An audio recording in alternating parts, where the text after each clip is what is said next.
Assalamualaikum warahmatullahi wabarakatuh. Selamat bertemu kembali.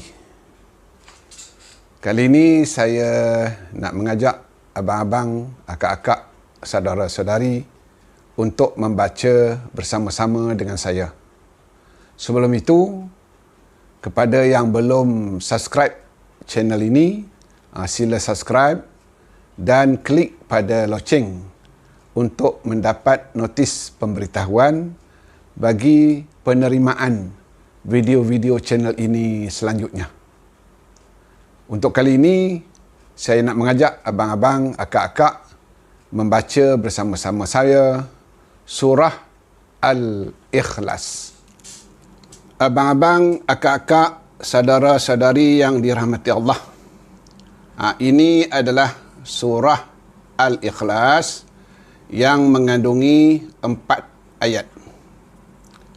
Marilah membaca bersama-sama dengan saya.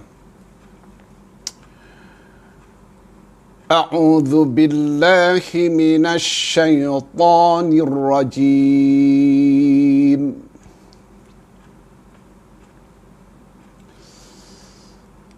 Bismillahirrahmanirrahim. Qul huwallahu ahad. Allahus samad. Lam yalid wa lam yulad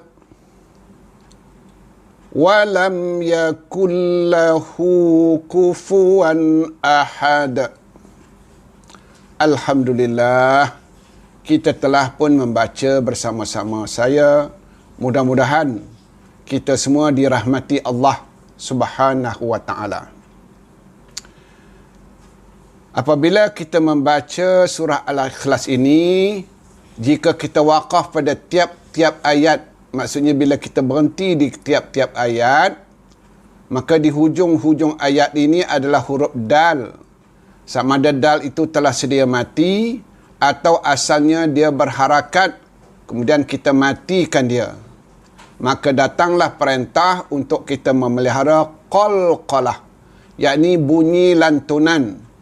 Maka huruf dal salah satu daripada huruf yang bersifat qalqalah, kena ada lantunan. Contohnya, Qul huwallahu ahad. Ahad, ada bunyi dia ahad, bunyi lantunan dal yang kita matikan. Ayat kedua pun sama, Allahus samad. Samad. Samalah ayat ketiga pun, lam yalid wa lam yulad. Yulad, ada bunyi qalqalah, bunyi lantunan. Ayat keempat pun sama, wa lam yakul lahu kufuwan ahad. Ahad, ada bunyi qalqalah, bunyi lantunan. Sebab ada yang bacanya tanpa qalqalah seperti ini, Qul huwallahu ahad. Allahus samad. Lam yalid wa lam yulad wa lam yakul lahu kufuwan ahad. Langsung tak ada qalqalah, maka tidak sempurnalah bacaan. Tambahan pula huruf dal kena zahirkan sifat qalqalahnya, iaitu sifat bunyi lantunannya. Dan bila kita waqaf, maka dia adalah qalqalah kubra, bunyi lantunan yang besar, sebab duduknya di hujung bacaan, di hujung ayat. Baik, bagi ayat yang ketiga ini, di samping kita jaga qalqalah yang di hujung bacaan, di hujung ayat ini, maka ada satu lagi huruf dal yang sedia mati di sini. Duduknya di tengah bacaan, maka masih kena zahirkan qalqalah, tetapi di sini adalah qalqalah sughra, bunyi lantunan yang kecil, bunyi lantunan yang ringan. Maka hendaklah dibaca seperti ini, lam yalid wa lam yulad. Di sini lad, qalqalahnya qalqalah kubra, bunyi lantunan yang besar atau yang berat. Di sini qalqalah sughra, bunyi lantunan yang kecil atau bunyi lantunan yang ringan. Tapi kedua-duanya mesti ada qalqalah. Sebab ada yang baca tanpa qalqalah seperti ini. Lam yalid wa lam yulad. Itu tidak sempurna, tidak sempurna. Zahirkanlah dal yang mati atau dal yang dimatikan, maka mestilah ditunjukkan, dizahirkan sifat qalqalahnya, bunyi lantunannya.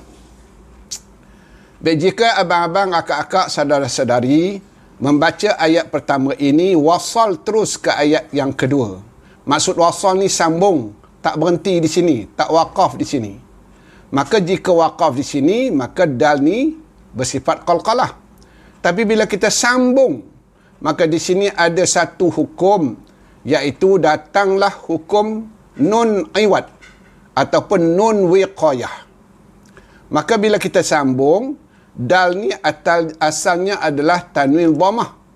Maka bila kita baca sambung, maka hilang bunyi tanwin, maka hanya dibacakan dengan bunyi dhammah satu harakat, iaitu dibaca ahadu. Dan dibunyikan nun yang berkasrah di antara dal dan alif hamzah wasal ini. Maka bacaannya menjadi seperti ini. Qul huwallahu ahadunillahus samad. Ahadunillahus samad. Ahadunillah. Dan bunyi la ini asalnya Allah ditebalkan. Tetapi oleh kerana ada bunyi kasrah di sini, nun kasrah, maka bunyi tebal bagi Allah ini bertukar menjadi bunyi nifis. Jadi ahadunillahus. Jangan dibaca ahadunillah. Tidak sempurna. Dia qul huwallahu ahadunillahus samad. Baik, bagi ayat yang ketiga ini, maka di sini adalah dhammah bagi bunyi yu dua harakat. Sebab di sini yu-nya adalah mad asli. Dua harakat. Maka kena jaga. Sebab ada yang membacanya dengan tidak ada mad. Seperti ini.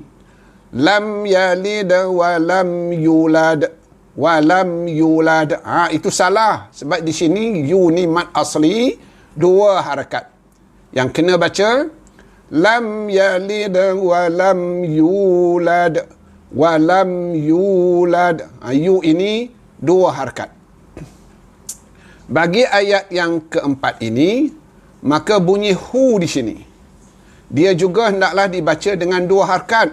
Sebab di sini hukum mad silah qasirah. Sebab itu diletakkan waw kecil di sini, mengingatkan dia mad dua harakat. Kena baca dia, walam yakul lahu kufuwan ahad. Lahu kufuwan. Hu ni dua harakat. Sebab kadang-kadang bila gopoh, ada yang membacanya dengan tidak ada mad. Maka itu adalah kesalahan. Dibaca seperti ini. Walam yakul lahu kufuwan ahad. Maka itu salah. Sebab hu ini maksilah qasirah. Dua harakat. Kemudian bagi wan, tanwin fathah ini, maka selepas tanwin ini adalah alif hamzah wasal. Maka tanwin selepasnya alif hamzah wasal, hukumnya adalah izhar halqi.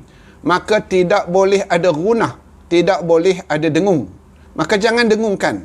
Sebab kadang-kadang ada juga didengari orang membaca dengan dengung seperti ini. Walam yakul lahu kufuwan ahad. Sudah ada gunah, sudah ada dengung. Jangan. Tidak ada gunah, tidak ada dengung. Dan bagi kalimah yang akhir ini, ahad, maka had ini tidak ada mad, tidak ada mad. Cuma kadang-kadang ada yang terlajak dibaca dengan mad seperti ini. Walam yakul lahu kufuwan ahad. Itu satu kesalahan. Tidak ada mad di sini.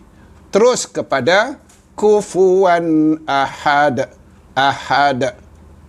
Maka bagitulah, dalam membantu abang-abang, akak-akak, saudara-saudari memperbetulkan, memperelokkan dan mencantikkan lagi bacaan bagi surah Al-Ikhlas ini. Surah ini selalu kita baca sama ada dalam semayang, di dalam wirid atau zikir atau dalam tahlil. Maka jagalah bacaan supaya ianya adalah sempurna dan diterima oleh Allah Subhanahu wa taala. Sekian dulu. Jumpa lagi insya-Allah. Wassalamualaikum warahmatullahi wabarakatuh.